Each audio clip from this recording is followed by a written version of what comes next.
اور عورتیں بیچاری ہماری اتنی مظلوم ہیں، اذان شروع ہو جائے تو گھر میں شور مچ جاتا ہے، جی دوپٹہ کتھے، دوپٹہ کتھے لے آؤ، پتہ نہیں کیا ہو گیا، اذان شروع ہو گئی ہے تو اس کا دوپٹے سے کیا تعلق ہے؟ اگر کوئی نامحرم گھر میں نہیں آیا، اور فرشتے نامحرم نہیں ہیں، وہ تو ان کی تو جنس ہی یہ نہیں ہے، ان سے تو آپ کو کوئی خطرہ نہیں ہے، آپ گھر میں ریلیکس بیٹھے تو بیٹھے رہیں۔ یہ آپ نے اپنی خود ایک ٹریڈیشن بنائی ہوئی ہے۔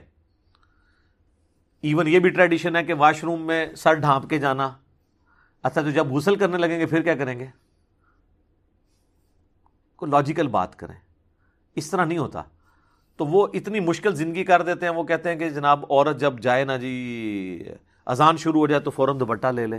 ٹھیک ہے، ٹریڈیشنل آپ کریں، ہمیں کوئی اعتراض نہیں ہے، اس کو دین بنا کے آپ پیش نہ کریں۔ آپ کا اپنا ذاتی شغف ہے، جو مرضی کریں اور بنائیں، آپ اس میں چیزیں ایڈ کرتے جائیں، لوگوں کے لیے زندگی مشکل کرتے جائیں۔ اسی طریقے سے زیور کے بارے میں بھی لوگوں کے دماغ میں ہو سکتا ہے مت ہو، ادروائز زیور کا نماز کے ہونے یا نہ ہونے کے ساتھ کوئی تعلق نہیں ہے، بلکہ زیور پہن کے تو نبی علیہ السلام کی جو صحابیات تھیں وہ باقاعدہ نماز پڑھتی تھی۔ بخاری اور مسلم دونوں میں حدیث ہے، آپ عید والا چیپٹر نکال لیں، بخاری کا بھی مسلم کا بھی، کہ نبی علیہ السلام نے عید کی نماز پڑھائی، نماز پڑھانے کے بعد آپ علیہ السلام جو ہے وہ مردوں کی طرف گئے، ادھر اپیل کی آپ نے اللہ کی راہ میں خرچ کرنے کی، پھر عورتوں کی طرف آئے، وہاں پر آپ نے اپیل کی۔ حضرت بلال جو ہیں وہاں پہ وہ آپ سمجھ لیں چندہ اکٹھا کر رہے تھے اللہ کے لیے، اپنے محل بنانے کے لیے اور گاڑی خریدنے کے لیے نہیں، پاویں تو جو چندے کا ثبوت کاٹ لو اللہ کے لیے۔ تو اس میں بخاری مسلم دونوں میں الفاظ ہیں کہ عورتوں نے اپنے کانوں کی بالیاں، اپنے بازوؤں کے زیور، اپنے گلے کے ہار بھی اتار کے ڈال دیے۔ تو یہ حدیث اس بات کا ثبوت ہے کہ وہ عورتوں نے زیورات کے اندر نماز پڑھی تھی۔ اس کے لیے آپ کو امام حنیفہ کو فیکس نہیں کرنی پڑے گی، یہ بخاری مسلم دونوں میں حدیث کے طور پہ موجود ہے۔ یہ کوئی ایسا مسئلہ نہیں ہے جو آپ کو استنباط، اتنا موٹا لفظ بولتے ہیں استنباط، عام بندے کی اہلیت نہیں ہے وہ قرآن و حدیث سے ڈائریکٹ مسئلے نکال سکے۔ اور یقین کریں یہ ان لوگوں کو فالو کر رہے ہوتے ہیں جو قرآن و حدیث سے ڈائریکٹ مسئلے اچھل اچھل کے باہر نکل رہے ہوتے ہیں نا، ان کو سائڈ پہ کر کے ان کے اپوزٹ مسئلے بتا رہے ہوتے ہیں۔ ان کو یہ کہہ رہے ہوتے ہیں یہ ہمارے امام ہیں، ہمارے بزرگ ہیں، جو مسئلے خود اچھل کے کہہ رہے ہوتے ہیں کہ یہ مسئلہ ہمارا یہ ہے، وہ کہتے ہیں نہیں تو سائڈ پہ ہو جا۔ ہاں صحیح بخاری مسلم دونوں میں نہیں ہے کہ نبی علیہ السلام نے اپنی جو نواسی تھی امامہ، اس کو گود میں اٹھا کے نماز پڑھی، فرض نماز پڑھائی، اور جب آپ سجدے میں جاتے تھے سائڈ پہ بٹھا دیتے تھے، جب قیام میں آتے تھے اوپر اٹھا لیتے تھے۔ ٹھیک ہے، تو آپ فقہ حنفی کا مسئلہ اٹھا کے دیکھ لیں، وہ کہتے ہیں جناب آپ بچہ اٹھا کے نماز نہیں پڑھ سکتے۔ ہاں اسی پلیٹ فارم پہ آپ کو سنن نسائی اور مسند احمد کی حدیث ضرور سنائی جائے گی کہ نبی علیہ السلام جب سجدے میں جاتے تھے، حسن و حسین کندھے پر سوار ہوتے تھے تو نبی علیہ السلام نماز لمبی کر دیتے تھے۔ یہ وہ مزہ ویل کر رہے ہیں، اور وہ فرض نماز ہوتی تھی، جب تک وہ بچہ اترتا نہیں تھا آپ علیہ السلام سجدے سے سر نہیں اٹھاتے تھے۔ اور فقہ حنفی میں مسئلہ انہوں نے یہ لکھ دیا ہوا ہے در مختار کے اندر کہ اگر آپ بچہ اٹھا کے نماز پڑھتے ہیں تو آپ کی نماز باطل ہے۔ ہاں اگر آپ کتا اٹھا کے پڑھ لیں تو آپ کی نماز درست ہے، لیکن اس کا منہ آگے سے باندھ لیں، کہیں زبان نہ مار دے کیونکہ اس کی تھوک ناپاک ہے۔ سر اس میں نا بزرگوں سے ریکویسٹ ہے وہ ایڈ کریں کہ منہ بھی باندھ لیں اور ایک پیمپر بھی بنا دیں، ہو سکتا ہے نماز کے دوران وہ آپ کو تر و تازہ نہ کر دے اور الٹا نماز ہی جاتی رہے۔ یہ کون سا کتا ہے جس کو اٹھا کے نماز پڑھنے کی آپ کو ضرورت پیش آئی ہے؟ یعنی یہ اولیاء اللہ نے کتے پالے ہوئے تھے، اتنے شوقین مزاج تھے وہ کہ مطلب وہ کتے اٹھا کے نمازیں پڑھا کرتے تھے۔ یہ کون سے کتے ہیں؟ پالتو کتوں کو اٹھایا جاتا ہے نا، شکاری اسٹیشن کتا تو کسی نے اٹھا کے نماز نہیں پڑھنی نا۔ تو اسلام میں تو صرف آپ شکاری کتا رکھ سکتے ہیں یا حفاظت کے لیے۔ بخاری مسلم میں حدیث ہے کہ جس نے شکار یا حفاظت کے علاوہ، ریوڑ کی حفاظت یا گھر کی حفاظت کے علاوہ، وہ بھی باؤنڈری سے باہر کتا پالا تو روزانہ ایک قرات اجر اس کے نام مال سے کم ہو جائے گا، اور ایک قرات اود پہاڑ کے برابر ہے۔ کتے کے اوپر لادہ سے میرا ایک کلپ بھی ہے، وہ آپ دیکھ لیں، شکار کے اوپر آپ لکھیں ڈاگ پالنا، ریبیز کے بارے میں بھی جو ہلکے ہو جاتے ہیں۔ تو جب یہ صورتحال ہو تو وہاں پر جو مسئلے یعنی کلیئر کٹ قرآن و حدیث سے نکل رہے ہوتے ہیں نا، اس کو تو یہ سائڈ پہ کر دیتے ہیں اور کہتے ہیں استنباط. ان کا استنباط یہ ہوتا ہے کہ کلیئر کٹ نکل رہا ہے ایاک نعبد و ایاک نستعین. اب اس میں سے نکالنا یہ ہے کہ بابوں کو کیسے پکارا جائے. یہ بزرگوں نے خدمت کرنی ہوتی ہے اسلام کی. بہت کر لی خدمت، ان ریٹائر ہو جاؤ، ان زمانہ بدل گیا. مرنے سے پہلے اے مسلمان کر لے اس پہ غور، کتابوں کا خدا اور ہے، بابوں کا خدا اور. تو عورت زیور پہن کے نماز پڑھ سکتی ہے. ٹھیک ہو گیا جی، جزاک اللہ. علی بھائی اگلا سوال ہے، کیا نماز کی حالت میں عورت کے لیے سارے جسم اور سر کے بالوں کے ساتھ ساتھ ہاتھ اور پاؤں کو ڈھانپنا بھی ضروری ہے؟ اہل حدیث تھوڑی سختی کرتے ہیں اس مسئلے میں. ایک ویسے ضعیف روایت بھی ہے سنن ابی داؤد کے اندر پیش کی جاتی ہے، لیکن وہ روایت کمزور ہے، کہ بلکہ اس کو یہ بھی کہا جاتا ہے موقوفاً ہے ام سلمہ سے، لیکن پھر بھی اس کی سند کمزور ہے کہ عورت جو ہے وہ نماز کی حالت میں اس کا سطر یہ ہے کہ وہ اپنے پاؤں بھی ڈھانپے اگر وہ ایک چادر میں نماز پڑھ رہی ہے. تو یہ روایت تو کمزور ہے. بعض باقی روایتیں ایسی ملتی ہیں جس کی بنیاد پہ لوگوں نے یہ مسئلہ نکالا ہے. باقی امت کا اجماع اس پہ نہیں ہے.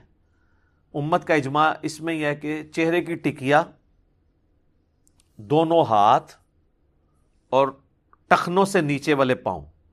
عورت ٹخنوں سے اوپر نہیں کر سکتی، تامد یا پینٹ یا اپنا پجامہ یا شلوار، اس نے ٹخنوں سے نیچے کرنا ہے. مرد نے اوپر رکھنا ہے. ابو داؤد میں حدیث ہے کہ ٹخنوں سے نیچے ہو تو نماز نہیں ہوتی اس کی. تو یہ وہ چیزیں جن کا قرآن میں سورہ النور کے اندر ذکر ہے، سورۃ العذاب میں، کہ یہ چیزیں وہ ہیں جو خود بخود ظاہر ہو جاتی ہیں، چہرے کی ٹکیا اور یہ اور یہ بھی اس صورت میں جب آپ محرم کی موجودگی میں نماز پڑھ رہے ہیں یا عورتیں عورتوں والی سائڈ پہ نماز پڑھ رہی ہیں. اگر مردوں کے ساتھ مکس گیدرنگ والا معاملہ ہے تو اگر تو یعنی مرد جو ہیں وہ صحابہ کرام ہوں اور عورتیں پیچھے نماز پڑھتی ہوں اور صحابہ کرام مڑ مڑ کے پیچھے تو نہیں ظاہر دیکھیں گے، تو پھر وہاں پہ تو عورت چہرہ کھلا رکھ کے بھی نماز پڑھ سکتی ہے.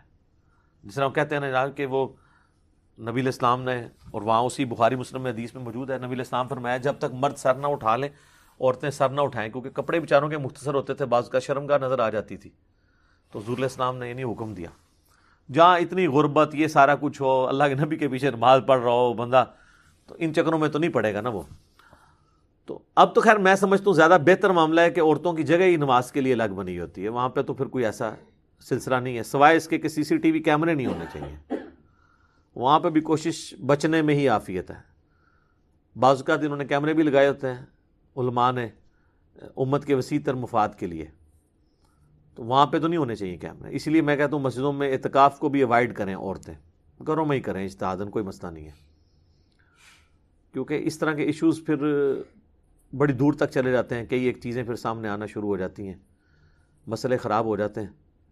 اس لیے عورتیں جو ہے نا وہ اپنے معاملات کو بڑا دیکھ سنبھل کے چلیں.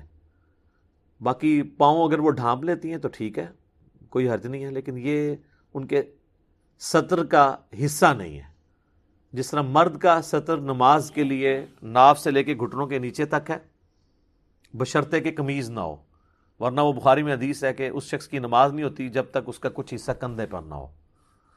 تو وہ 2 چادروں میں آپ نے نماز پڑھنی ہے، ایٹ لیسٹ 2 چادریں. نہ ہو تو پھر تو تہمت بھی کافی ہے. تہمت بھی نہ ہو تو آپ فقہ حنفی سے رابطہ کریں، جس میں لکھا ہوا ہے کہ ایک جنگل ہے، اس میں 12 بندے ہیں، 12 ہی ننگے ہیں، تو امامت کون کروائے گا؟ اور پھر وہ کہتے ہیں جی دیکھیں جی یہ کس حدیث میں مسئلہ آیا ہے. ٹھیک ہے، اب اندازہ کریں آپ ایک مسئلے خود بناتے ہیں اور پھر حدیثوں کا مذاق اڑاتے ہیں. اس طرح کے تو کئی مسئلے میں نے آپ کے بزرگوں کے نکالے ہیں، ان کو نہیں پتا. مجھے بتائیں کس بزرگ کی کتاب میں کینگرو کا مسئلہ لکھا ہے، پرانے بزرگ کے، کہ کینگرو حلال ہے یا حرام؟ زرافہ، ان بیچاروں کو تو ان جانوروں کا پتہ بھی نہیں تھا، تو اب میں ان کا مذاق اڑانا شروع کر دوں گا؟ اجتہاد ہی تو اسلام کی خوبصورتی ہے. قیامت تک آپ نے حالات و واقعات کو دیکھ کے کسی رزلٹ تک پہنچنا ہے. تو یہاں پر بھی یعنی اجتہاد کے معاملے کے طور پہ چیزوں کو دیکھا جائے گا. عورتیں جو ہیں وہ بہتر تو یہ ہیں کہ جب وہ محرم میں ہوں تو پھر تو ٹھیک ہے، ادروائز اگر کسی ایسی اوپن جگہ پہ نماز پڑھ رہی ہیں جہاں پہ غیر محرم کی نظر پڑ سکتی ہے تو اس میں وہ چہرے کا بھی نقاب کرے. البتہ پاؤں کو ڈھانپنا یہ ضروری نہیں ہے. ویسے آپ سعودی عرب میں چلے جائیں نا تو وہ عورتوں کو انہوں نے کالے دستانے بھی پہنائے ہوتے ہیں، پاؤں میں جرابیں، سخت گرمیوں کے اندر انہوں نے نا یہ سارا کچھ. یہاں پہ بھی آپ دیکھ لیں کہ پورے کا پورا دین عورتوں پہ اپلائی کیا ہوتا ہے. میں نے کئی یعنی لوگ دیکھے ہیں جو خود انہوں نے داڑیاں بھی نہیں رکھی ہوئی ہیں اور عورتوں کو سر سے لے کے پاؤں تک انہوں نے نا ہر چیز چھپا کے رکھی ہوئی ہے، ایون کالی اینکیں بھی لگائی ہوتی ہیں آنکھوں کے پردے کے لیے بھی. میرا خیال ہے اپنے حصے کا اسلام بھی تقریباً جو ہے نا آدھا انہی کے اوپر ہی ڈال دیا ہوتا ہے کہ ہم تو نہیں کر سکتے تو عورتوں کے لیے جو ہے نا زندگی مشکل کریں. تو اگر کوئی عورت لمبا کوئی اس طرح کا پہننا چاہتی ہے ضرور کرے، لیکن یہ اوبلیگیٹری نہیں ہوگا. قرآن میں واضح یعنی موجود ہے کہ وہ چیزیں جن کے لیے چھپانا یعنی ایک عام حالت میں بھی یہ کھلی رہتی ہیں چیزیں.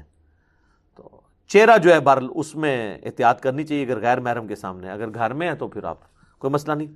البتہ یہ حدیث ہے سنن نبی داؤد کے اندر، نبی صلی اللہ علیہ وآلہ وسلم نے فرمایا کہ جب عورت بالغہ ہو جائے تو اللہ تعالیٰ ننگے سر اس کی نماز قبول نہیں کرتا. نابالغ چھوٹی بچی ہے تو وہ ننگے سر بھی نماز پڑھ سکتی ہے، بالغہ عورت ننگے سر نماز نہیں پڑھ سکتی. اور ننگے سر کا مطلب اس کا سر پورا، اس کے بال ڈھانپے ہوئے ہوں اور ایسی چادر اس کے اوپر ہو جس میں سے بالوں کی سیاہی بھی باہر نہ چمکے، کیونکہ جسم چھپایا جاتا ہے نا. کپڑا تو اسی مقصد کے لیے پہنا جاتا ہے. اگر آپ اتنا باریک کپڑا پہن لیں کہ جسم نظر آئے تو وہ تو آپ کا ستر نہیں ہے. جس طرح آج کل بہت کاٹن کے باریک اگر کپڑے آپ نے سفید رنگ کے پہنے ہوئے ہوں تو جسم اندر سے نظر آ رہا ہوتا ہے. کالے ہوں تو پھر بھی پردہ رہ جاتا ہے، یا کوئی ڈارک کلر کے، اس میں بھی کوشش کرنی چاہیے موٹا کپڑا. اس طریقے سے اگر باریک دوپٹہ سر پہ اوڑھا ہوا ہے، ویسے عورتوں کو یہ بات پتہ ہے وہ ڈبل ٹرپل کر کے اوڑھ لیتی ہیں، بال نکلے ہوئے نہ ہوں. بالغہ عورت ہے تو اس کی نماز قبول نہیں ہوگی اگر ننگے سر وہ نماز پڑھ رہی ہے. اچھا، اس کو مس یوز بھی کیا گیا ہمارے لوگوں نے نا پردے کی ترغیب دلانے کے لیے. میں نے خود ایسی پوسٹیں دیکھی ہیں فیس بک پہ جن پہ لکھا ہے کہ جو عورت ننگے سر رہتی ہے اللہ اس کی نماز ہی قبول نہیں کرتا. اس کو اس رنگ میں بدل دیا، حالانکہ وہ الفاظ یہ تھے کہ جب عورت بالغہ ہو تو ننگے سر نماز قبول نہیں ہوتی، یعنی نماز کی حالت میں اس کا سر ننگا نہیں ہونا چاہیے. یہ اسی طریقے سے وہ جیسے صحیح بخاری میں حدیث ہے نا، اس کا ترجمہ بھی انہوں نے غلط کیا ہوا ہے کہ سب سے بہتر وہ ہے جس کی سب سے زیادہ بیویاں ہوں. صحیح بخاری کی حدیث. سر قرآن میں تو لکھا ہوا ہے کہ یہ صرف اجازت ہے 2 3 یا 4 تک، اور پھر اللہ تعالیٰ نے فرمایا اگر خدشہ ہو انصاف نہیں کر سکو گے تو 1 پہ اکتفا کرو. قرآن میں تو 1 کو پریفریبل کہا گیا ہے، زیادہ کی اجازت ہے. اب وہ بخاری کی حدیث ہمیں بھی ایک دفعہ کسی نے بھیج دی، میں نے کہا میں پڑھوں مطلب یہ حدیث، تو وہ حدیث کچھ اور تھی. وہ عبداللہ ابن عباس شادی کی ترغیب دلاتے ہوئے کہہ رہے تھے، چونکہ اس زمانے میں بھی یہ ایک چیز آ گئی تھی نا، بخاری مسلم میں کئی احادیث اس پہ گواہ ہیں. کئی صحابہ نے حضور سے کہا کہ ہم شادی نہیں کریں گے، اور ایک 3 صحابہ والی حدیث بھی ہے، اور بھی کئی احادیث ہے. تو نبی علیہ السلام نے فرمایا رہبانیت اسلام میں نہیں ہے، نکاح میری سنت ہے، جو میری سنت اعراض کرے گا وہ مجھ سے نہیں ہے. تو اسی کانٹیکسٹ میں نا عبداللہ ابن عباس بیسیکلی نکاح کی ترغیب دلا رہے تھے. ترغیب دلاتے ہوئے انہوں نے کہا کہ جو سب سے بہتر انسان تھا نا اس کی تو اتنی ساری بیویاں تھیں، یعنی نبی علیہ السلام، کہ نبی صلی اللہ علیہ وآلہ وسلم نے اتنی بیویاں کی ہوئی تھیں. سب سے بہتر انسان اللہ کا متقی پرہیزگار بندہ تو وہ ہے. تو شادی کرنا کوئی عیب والی بات نہیں ہے. اگر یہ عیب ہوتا تو اللہ کے نبی علیہ السلام نے تو زیادہ شادیاں کی ہوئی تھیں. جو مخلوق میں سب سے بہتر تھا یعنی رسول اللہ افضل الخلق، اس کا انہوں نے ترجمہ اس طرح کنورٹ کر دیا کہ سب سے بہتر وہ ہے جس کی سب سے زیادہ بیویاں ہوں. تو وہ ہم تھوڑی سی عقل اپنی بھی استعمال کر لیا کریں کہ یہ ترجمے کس طریقے سے کس طرف لے کے جائے. اور بعض کا ایسے ہو جاتا ہے تھوڑا سا وقف کرنے سے رکنے سے، اٹھو مت بیٹھو، اگر آپ اٹھو مت کے اوپر رک جائیں تو اس کا مطلب ہے اٹھو مت بیٹھ جاؤ. اور اگر آپ نہ رکیں تو اٹھو پہ رک جائیں، اٹھو مت بیٹھو تو اس کا مطلب ہے اٹھ جاؤ. ایک ہی جملہ ہے، تھوڑی سی اس کی ٹون بدلنے سے، وقت کرنے سے، بدلنے سے کیا بن جاتا ہے. تو وہ لوگ اپنے اپنے مطلب اس میں سے نکال لیتے ہیں. تو اس طرح حدیث کے اندر جو ہے وہ یہی ہے کہ جو بالغہ عورت، اس کے ننگے سر نماز نہیں ہوتی، اس کو سر ڈھانپ کے نماز پڑھنا پڑے گی، یہ اس کا مطلب ہے. واش روم جانے کے لیے بھی سر ڈھانپنا کوئی ضروری نہیں ہے، غسل کرنے کے لیے بھی سر ڈھانپنا کوئی ضروری نہیں ہے۔ عام حالت میں عورت اپنے گھر میں ریلیکس رہنا چاہتی ہے، اس کو کسی بھی صورت میں اس طرح کے اضافی کپڑے رکھنے کی ضرورت نہیں ہے اگر کسی غیر محرم کی اس پہ نظر نہیں پڑ رہی۔ البتہ بعض یعنی جسم کے حصے وہ ہیں جو آپ محرم سے بھی سوائے اپنے خامند کے اس کو لوگوں پہ ایکسپوز نہیں کریں گے، اس لیے قرآن میں آنا ہے کہ ایک اضافی چادر سینے پہ رکھنی ہے، اور عورتیں رکھتی ہیں، گھروں میں بھی رکھتی ہیں عام حالت میں بھی، وہ اپنی جگہ۔ میں بات کروں چہرہ کھلا ہونے کے، یا ایون ایک عورت اپنے باپ کے سامنے آتی ہے، اس نے ویسے دوپٹہ لیا یا دوپٹہ اس کا گر گیا، بال ظاہر ہوئے ہیں، تو اس کے باپ کے لیے تو وہ پردہ نہیں ہے اس کے بالوں کے ساتھ۔ باپ بیٹی کا تو رشتہ بہت عظیم ہے، ٹھیک ہے، تو وہ معاملہ بالکل الگ ہے، تو اس طرح چیزوں کو مکس کرنے کی ضرورت نہیں ہے، ٹھیک ہو گیا؟ جزاک اللہ۔ علی بھائی اگلا سوال ہے، کیا نماز کے لیے عورت پر بھی جوڑا کھولنا ضروری ہے جیسا کہ مردوں کے لیے بالوں اور کپڑوں کو سمیٹنے کی ممانعت آئی ہے؟ بخاری مسلم میں حدیث ہے، نبی علیہ السلام نے فرمایا کہ کوئی بھی نماز کی حالت میں نہ تو اپنے بالوں کو سمیٹے اور نہ کپڑوں کو، یہ ودن نماز ہے، اس چیز کو نبی علیہ السلام نے ناپسند فرمایا۔ اس کی وجہ سے محدثین نے پھر شرح یہ کی ہے کہ اصل میں نبی علیہ السلام کی خواہش ہے کہ جو بندہ سجدہ کرے تو اس کے بال بھی عاجزی کے طور پہ جا کے سجدے میں گریں، اگر اس نے سر پہ کوئی ٹوپی نہیں پہنی ہوئی ہے تو اس کا جوڑا نہ باندھے، یا پگڑی پہنی ہے ٹوپی پہنی ہے پھر تو خود بخود بال نہیں جا کے گریں گے۔ جوڑا کرنے کی نماز کی حالت میں اجازت نہیں ہے، ویسے اگر کوئی مرد جوڑا کر لیتا ہے کوئی حرج نہیں ہے، لیکن وہ کندھوں سے اوپر اس کے بال ہونے چاہیے، اس سے نیچے بال کو سمیٹنے کے لیے آپ جیل بھی لگا سکتے ہیں، صحیح بخاری میں موجود ہے، مسلم میں اما عائشہ کہتی ہیں کہ نبی علیہ السلام کے بالوں کو میں گوندا کرتی تھی، اس وقت گوند استعمال ہوتی تھی، بال بہت گھنے تھے تو چپکا دیا کرتی تھی بالوں کو ایک جگہ سیٹ رہے، تو رکھ سکتے ہیں آپ۔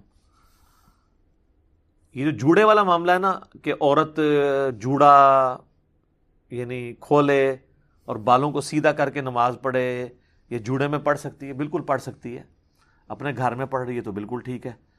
رہا پبلک پلیس کے اوپر اس طرح کا جوڑا بنانا کہ وہ سر پہ اس طرح ابھرا ہوا باہر سے نظر آئے، جس طرح کئی عورتیں جو ہیں وہ اپنے بالوں کو نمایاں کرنے کے لیے اپنے جسم کے نمائش کے لیے حرکت کرتی ہیں، وہ تو غلط ہے۔ وہ تو صحیح مسلم میں حدیث ہے نا کہ نبی علیہ السلام نے فرمایا کہ دو اس قسم کے جہنمی ہیں جن کا عذاب میں نے بھی نہیں دیکھا، اتنا سخت عذاب ہے۔ ان میں سے پہلی کیٹیگری ان لوگوں کی ہے جن کے ہاتھ میں کوڑے ہیں، یعنی ویسے حکمران یا ایسے جلاد جو لوگوں کو ناحق مارتے ہیں، اور دوسری وہ عورتیں جو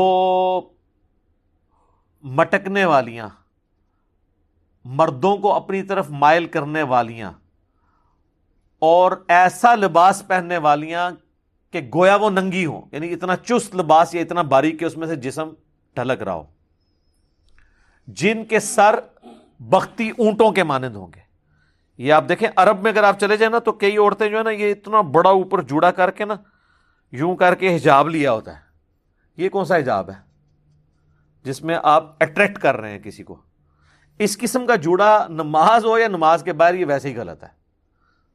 اس جوڑے میں بھی کوئی نماز پڑھ لے گا، نماز اس کی ہو جائے گی عورت کی، لیکن یہ عمل بذات خود غلط ہوگا۔ ایون مرد کے لیے بھی جو ہے یہ صرف ترغیب کے لیے ہے کہ وہ یعنی ان کاموں سے بچے کہ نماز کی حالت میں وہ جوڑا یا کپڑوں کو نہ سمیٹے۔ اب بعض کا لوگ پینٹ میں نماز پڑھ رہے ہیں، اب سجدے میں جانے لگتے ہیں تو تھوڑی سی پینٹ ان کو سمیٹنی پڑ جاتی ہے، ادروائز پینٹ پھٹ سکتی ہے، تو وہ اتنی چوڑی نہیں ہوتی، ڈریس پینٹ نہ ہو تو وہ ایک معاملہ الگ ہے۔ یہ چیزیں پریفریبل ہیں، یہ اس طرح کی چیزیں نہیں ہیں جن سے حلال و حرام کا مسئلہ اخذ ہونا شروع ہو جائے۔ تو بہتر یہ کہ عورت جو ہے وہ جوڑے کو اوائڈ ہی کرے، بال سیدھے رکھے نماز کے لیے بھی، لیکن بعض اوقات وہ وقتی طور پہ سمیٹنے پڑ جاتے ہیں، کوئی حرج نہیں ہے۔ اور اس میں ایک میں شرعی مسئلہ بتا دوں، بخاری مسلم میں یہ بھی حدیث ہے، اما عائشہ کہتی ہیں کہ نبی علیہ السلام ہمیں حیض کے بعد جب غسل کا حکم دیتے تو حکم دیتے کہ جوڑا کھول کے ہم غسل کریں، اور عام غسل جنابت میں آپ ہمیں چٹیا یا جوڑا کھولنے کا حکم نہیں دیتے تھے، یعنی جو بال باندھے ہوتے تھے چٹیا، تو وہ بس چٹیا کے اوپر ہی ہم پانی بہا لیں، بس سر کی جڑ تک پانی پہنچ جائے۔ عورتوں کو اللہ نے یہ ثانی دی ہے کہ وہ حیض کا غسل تو بال کھول کے کریں گی، اس زمانے میں تو پانی بھی ایشو تھا، اور عام جو غسل ہے نا اس کے لیے ان کو کوئی پانی اتنا زیادہ استعمال کرنے کی ضرورت نہیں. لیکن آج کل تو ویسے ہی مسئلہ نہیں ہے, شاور ہے, پانی کھلا ہے, زمین نے اپنے خزانے اگل دیے ہیں, اب تو یہ ایشوز ہی ختم.